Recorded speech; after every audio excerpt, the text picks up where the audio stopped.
Good morning. Welcome back to Hogtown Homestead. Like and subscribe if you feel so led.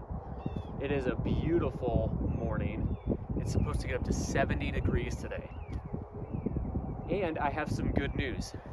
The good news is that we got our poultry netting from Premier One. And so on today's episode, I'm going to show you how to set that up. It's the same setup as with the pigs, but I never really walked through unboxing that with you all or how to set it up correctly. Once we have it set up, I'm going to move the guinea tractor over to the area that you see behind me, and I'm going to move the chicks over here, and I'm going to move the chickens so that they're all enclosed in the poultry netting. Now initially, I think it might be a good idea to actually have all of the places for the chickens and the guineas and the chicks so that they have their individual tractors and the shed for the chickens, so that at night they can go their separate ways. And then tonight, when they start to roost, I'm going to put the chickens in with the guineas as part of reintegrating the flock back together. So stick around. Hopefully this is a useful episode for you as you all figure out how to do this on your own as well. So here we go.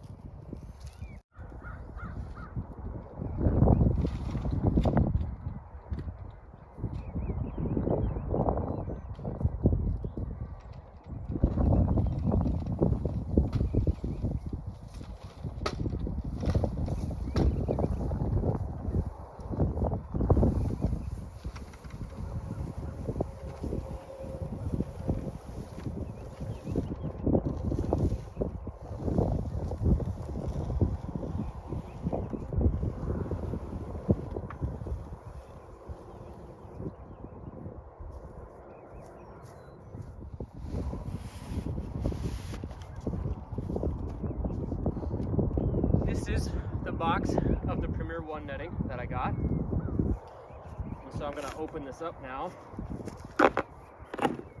And since I already have the IntelliShock 60 from Premier One, all I needed was the netting. Especially now that we don't have pigs anymore. Well, we have them, they're just in the freezer.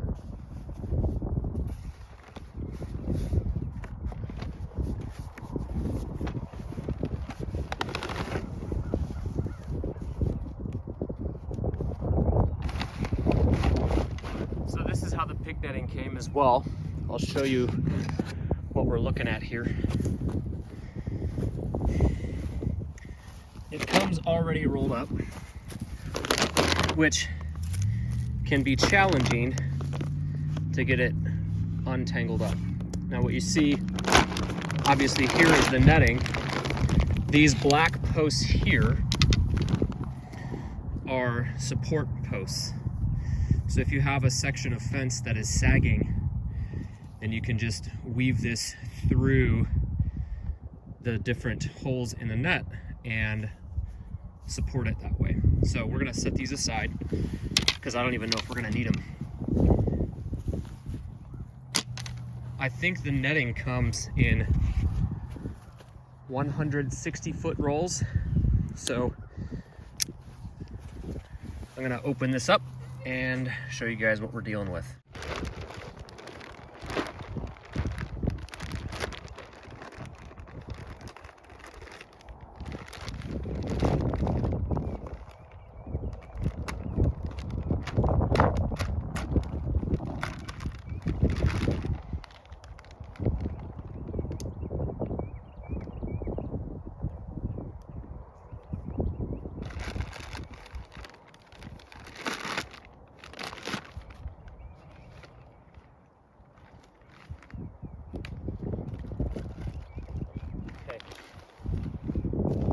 Kit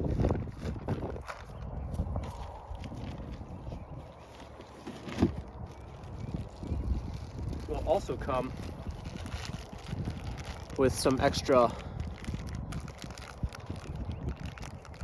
supports for the top of the post, and then it has all these other things, like these are the support strings these are live wires, so the green one is normally the ground. And actually, in this case, the black one is the one that comes in contact with the ground. But anyways, they really hook you up well with all these different spare parts. And I have a whole bunch of these from the pig netting as well.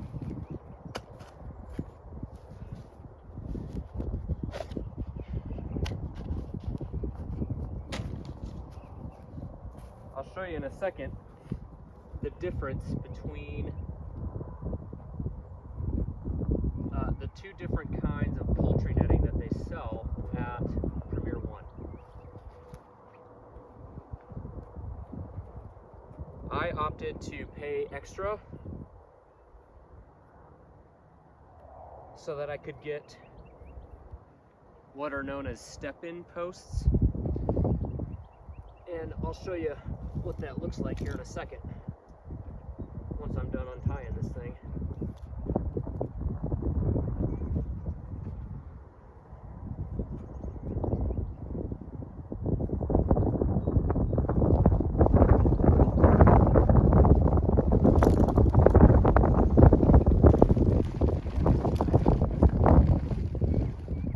It's starting to get windy, so we might have some slow motion shots of the camera falling over.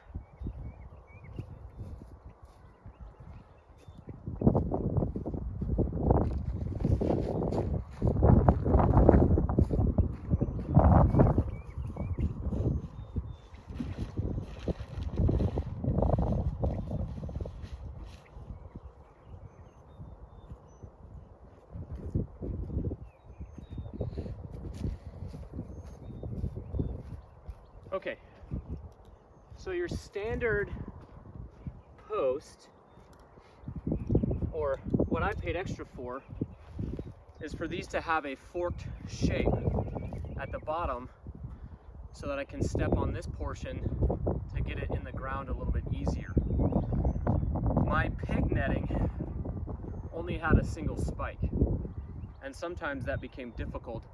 Additionally, the single spike is easier to bend, and so I opted to pay extra and get the step-in posts. So now I'm just going to lay this thing out and see how long it is. I think it's 160 feet, I'm just not sure.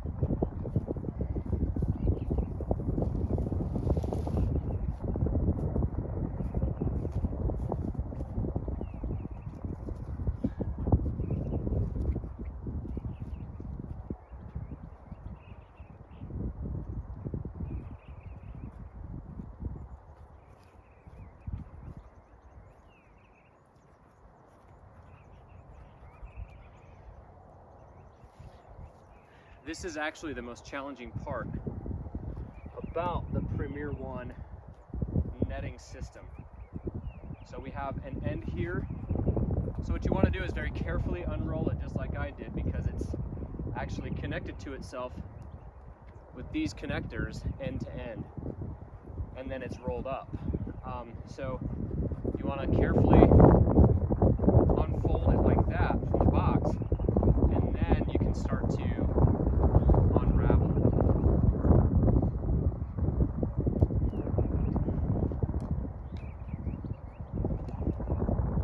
So just like you've probably seen me move with the pig netting, I'm making sure that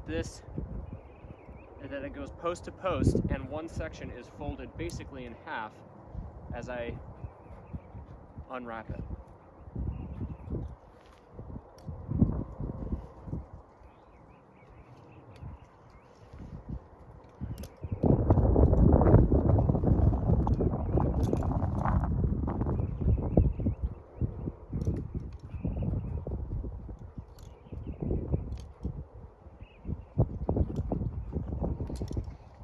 If you unbox it the right way,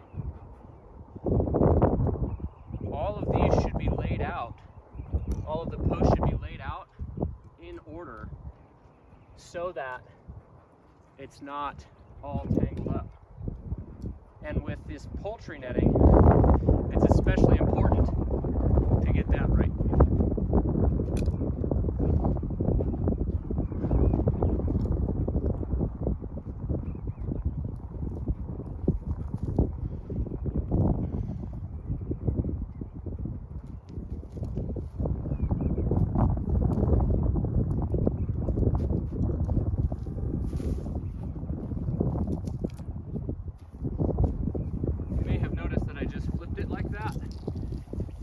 did that so that it all comes off in one length. Hopefully that made sense on the video. If not, I'll just edit that part out.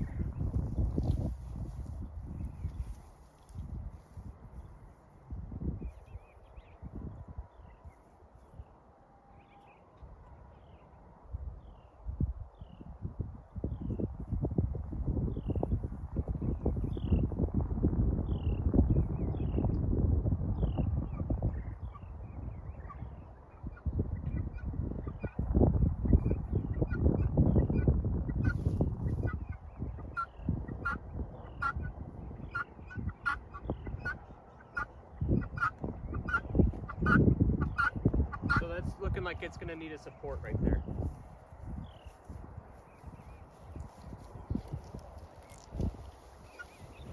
Alright folks, this is what I got. It's not connected to power yet. It was so windy earlier that it knocked the ladder down. And so we just set it up without the camera so you can see what we did. If I had thought better on it, I would have actually lined this fence around the shed to begin with. As such, it took a little bit of time to get that around the shed and in place as you see it. Now there are some sections. This is a lot more flimsy than the pig netting. So as you can see in this part here, we actually had to brace it with one of those extra support posts. But we have a poultry yard right now. I know it's awkwardly shaped. We'll fix that as the days go by. And pretty soon we'll start closing the door to the shed, and they'll just all be in that chicken tractor once again.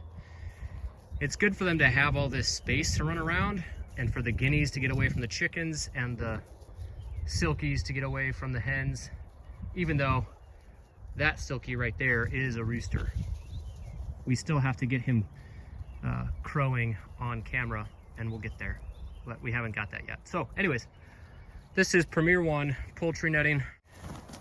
So far they seem disinterested in flying. I have not clipped their wings at all. I haven't clipped the chicken's wings or the guinea's wings. I don't think it's necessary to clip the silkies' wings because I don't think they can truly fly. So we'll see what happens as the afternoon progresses. So that's it for today's video. Thank you so much for watching another episode here on Hogtown Homestead. Like and subscribe if you feel so led. We'll see you next time.